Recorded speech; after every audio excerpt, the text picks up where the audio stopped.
Hello friends, I am Chetna and welcome to my YouTube channel. आज का मेरा topic है raw material sampling process. Pharmaceutical industry में कैसे होती है उसके बारे में। तो हम स्टेप बाय स्टेप समझते हैं। अभी कुछ टाइम वेस्ट ना करते हुए आते हैं डायरेक्ट टॉपिक पे। तो पहले तो रॉ मटेरियल रिसीव होगा। रिसीव होने के बाद रॉ मटेरियल स्टोर ऑफिसर है वो जीआरएन चेक करेंगे। जीआरएन का फुल फॉर्म होता है गुड रिसिप्ट नोट। वो चेक करने के बाद सेप में जाएंगे, सेप में से क्वारंटाइन लेबल निकालेंगे। यहाँ पे सेप का फुल फॉर्म होता है system application and data processing. SAP में से क्वारंटाइन लेबल निकाल के हर एक कंटेनर पे लेबलिंग करेंगे। उसके बाद जीआरएन एंड वेंडर सीओए लेके क्यूसी में जाएंगे। सीओए का फुल फॉर्म होता है certificate of analysis. COA and GRN QC में जाके रॉ मटेरियल इंचार्ज है उसको हैंड ओवर करेंगे। इंचार्ज है वो वेरीफाइड करेंगे, फिर वेरीफाइड बाय क्यूसी का स्टैंप लगेगा, साइन आएगी, डेट आएगी। उसके बाद लिम्स में लॉगिन होगा। लिम्स का फुल फॉर्म होता है लेबोरेटरी इंफॉर्मेशन मैनेजमेंट सिस्टम।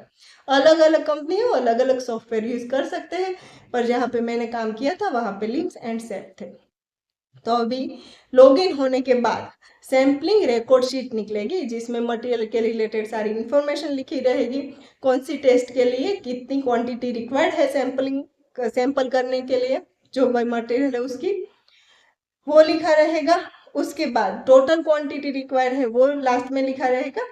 फिर जो भी सैंपल करने के लिए जा रहा है उसका नाम, सारी डिटेल उसमें फिलअप करी रहेगी। उसके बाद ये सैम्पलिंग रिकॉर्ड शीट लेके क्यूसी एनालिस्ट है वो स्टोर में जाएंगे। स्टोर में जाके जो कंटेनर है उसकी फिजिकल कंडीशन चेक करेंगे। उसमें कुछ प्रॉब्लम है तो फिर वो क्यूसी मैनेजर है उसको और जो रॉ मटेरियल स्टोर मैनेजर है उसको इन्फॉर्म करेंगे। अगर ठीक है तो फर्दर प्रोसेस आगे जाएंगे। यहाँ पे जीआरएन एंड वेंडर सीओए फिर से चेक होंगे क्यूसी एनालिस्ट के द्वारा।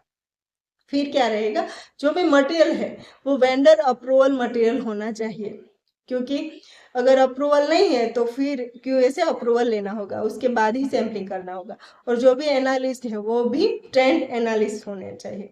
उसके बाद क्या आएगा, सैम्पलिंग है वो सैम्पलिंग बूथ में जाना होगा सैम्पलिंग करने के लिए। सैम्पलिंग बूथ कैसा रहेगा, छोटा सा रूम जैसा रहेगा जिसमें RLA भी होना चाहिए, जिसका फुल फॉर्म होता है रिवर्स लेमिनार एयर फ्लो।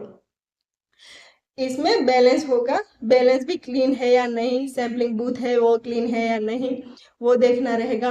फिर जो एनालिस्ट है वो अंदर एंटर होता है तो पूरे पीपीई करके ही एंटर हो। जो पर्सनल प्रोटेक्टिव इंस्ट्रूमेंट है, इक्विपमेंट बोलेंगे, वो उसके साथ पूरा गाउनिंग किया होना चाहिए। फिर सैम्पलिंग करने के लिए जाएंगे तो फिर बैलेंस को भी चेक करना रहेगा कि कैलिब्रेटेड है या नहीं और क्लीन है या नहीं, ये सब चेक करना रहेगा।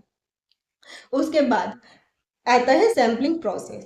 सैम्पलिंग प्रोसेस में क्या होगा, अगर सॉलिड है तो फिर जो 10 kg है उससे कम या 10 kg का सॉलिड का जो भी कंटेनर है उसमें स्पैचुला है जो स्टेनलेस स्टील का आता है, स्पैचुला से सैंपल लेना रहेगा। अगर लिक्विड है तो पीपेट से लेना रहेगा। और 10 kg से अप का है तो फिर सैंपल जो सॉलिड है उसके लिए सैम्पलिंग रोड आएगा। और अगर लिक्विड है तो लिक्विड सैंपलर करके आता है, ये रहेगा। फिर कितना सैम्पलिंग करना है, तो कोई भी एपीए मटेरियल है उसको 100% सैम्पलिंग करना है। और अगर जो नॉन एपीआई है तो उसमें क्या रहेगा कि <5 है तो आपको 100% करना है। अगर उससे अप है तो √n+1 आएगा। यहाँ पे n का होता है कि नंबर ऑफ कंटेनर, ये फॉर्मूला के हिसाब से कैलकुलेट करके सैम्पलिंग करना है। और सैम्पलिंग बूथ है उसमें एक ही कंटेनर एक साथ लेके जाना है। दूसरा कंटेनर, पहला कंटेनर है वो सैंपल हो जाए उसके बाद कर सकते हैं। और अलग केमिकल का अगर हमें सैम्पलिंग करना है, फिर एग्जांपल ले लेते हैं, अगर पैरासीटामोल का हमने सैम्पलिंग किया है उसके बाद हमें आइबुप्रोफेन का करना है तो क्या रहेगा, पैरासीटामोल का सैम्पलिंग प्रोसेस खत्म होने के बाद सैम्पलिंग बूथ है उसको पूरा क्लीनिंग करना है। उसके बाद ही हम दूसरा केमिकल मतलब कि आइबुप्रोफेन अंदर लेके एंटर हो सकते हैं, ये रूल्स रहते हैं। और कोई भी सैम्पलिंग है, सैंपल है वो 3 पार्ट में डिवाइडेड करेंगे, आइडेंटिफिकेशन, पूल्ड और कंपोजिट सैंपल, और अदर है माइक्रो सैंपल। ये 3 पार्ट में डिवाइडेड करके सैंपल लेने रहेंगे।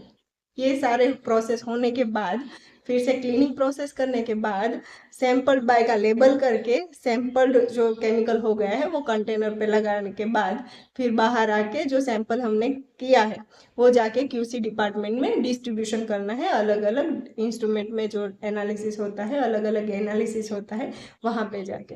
तो ये पूरा प्रोसेस होता है सैम्पलिंग का।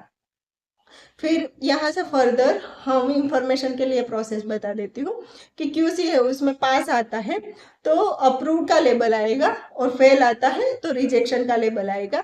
फिर स्टोर में भी अलग अलग एरिया रहेगा। क्वारंटाइन है उसको येलो लाइन में रखेंगे, जो भी क्वारंटाइन एरिया है उसमें सारा मटेरियल है वो येलो लाइन बॉर्डर करके उसमें रखेंगे। फिर जो सैंपल है वो भी क्वारंटाइन में आएंगे। फिर अप्रूव्ड है वो ग्रीन में रखेंगे और रिजेक्ट है वो रेड में रखेंगे। अभी अप्रूव्ड हो गया उसको हम प्रोडक्शन में यूज करते हैं, डिस्पेंसिंग में फर्दर प्रोसेस जाएगा। तो ये था सैम्पलिंग का प्रोसेस। अगर कुछ क्वेश्चन हो तो आप मुझे कमेंट करके पूछ सकते हैं। अगर वीडियो अच्छा लगा हो तो लाइक करें, शेयर करें, और हाँ, मेरे चैनल को सब्सक्राइब करना ना भूलें। मिलते हैं नेक्स्ट वीडियो में, तब तक के लिए जय हिंद।